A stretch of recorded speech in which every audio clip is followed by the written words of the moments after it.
Один момент про то, как понять, что в отношениях что-то не то. Ваши отношения долгое время держатся на вашем терпении. Если это так, мне придется вас разочаровать. Это не совсем про любовь, это про долг. Ну, то есть вы так должны.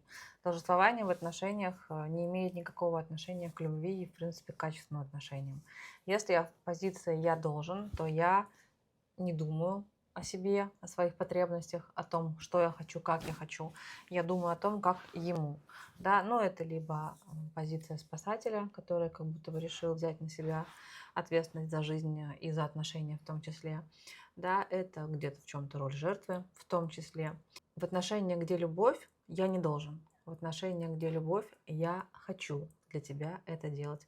Спросите себя, вы в отношениях, потому что вы должны что-то делать, или вы в отношениях в этих, потому что вам там хочется быть. И вы точно поймете, про что они для вас.